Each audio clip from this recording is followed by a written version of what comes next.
Assalamualaikum warahmatullahi wabarakatuh. Selamat pagi anak-anakku semua.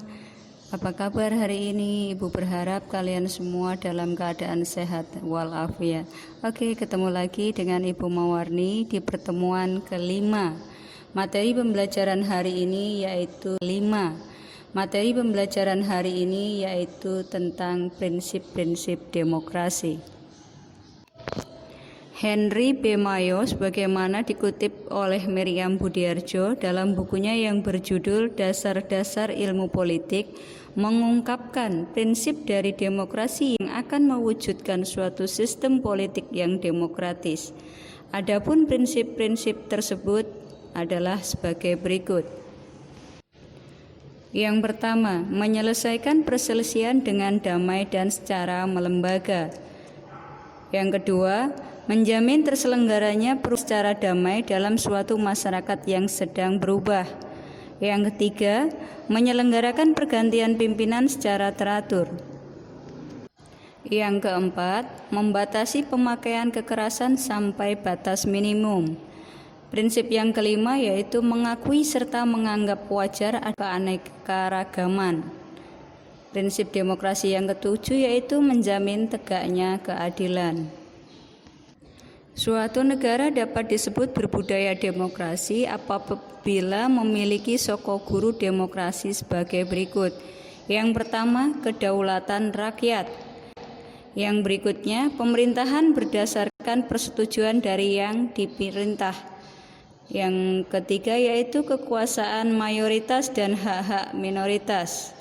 Yang selanjutnya, jaminan hak-hak asasi manusia. Yang berikutnya yaitu proses hukum yang wajar dan persamaan di depan hukum.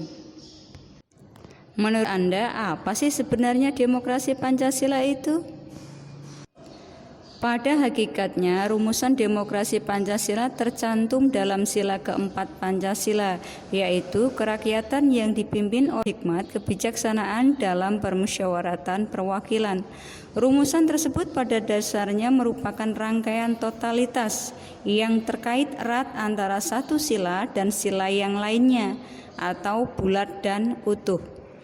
Hal tersebut senada dengan yang diungkapkan oleh Notonegoro yang menyatakan demokrasi Pancasila adalah kerakyatan yang dipimpin oleh hikmat kebijaksanaan dalam permusyawaratan perwakilan, yang berketuhanan yang Maha Esa, yang berperi kemanusiaan yang adil dan beradab, yang Indonesia, dan yang berkeadilan sosial bagi seluruh rakyat Indonesia.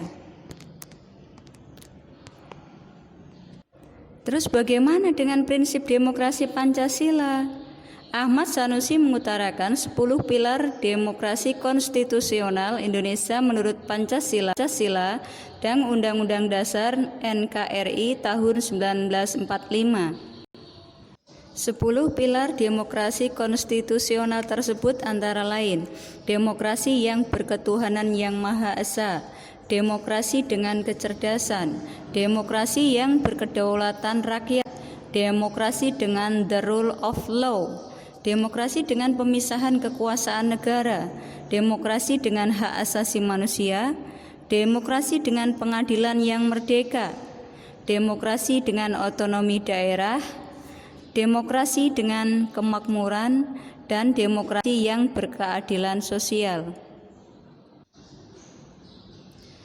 Tugas Anda yaitu menuliskan 3 contoh bentuk perilaku kalian masing-masing yang mencerminkan upaya menegakkan nilai-nilai demokrasi, baik di lingkungan keluarga, di lingkungan sekolah, di lingkungan masyarakat, dan di lingkungan bangsa dan negara. Berilah masing-masing 3 contoh bentuk perilaku kalian yang mencerminkan upaya menegakkan nilai-nilai demokrasi. Oke, Ibu rasa cukup untuk pertemuan kelima kali ini. Ketemu lagi di lain waktu. Ibu ucapkan terima kasih. Wassalamualaikum.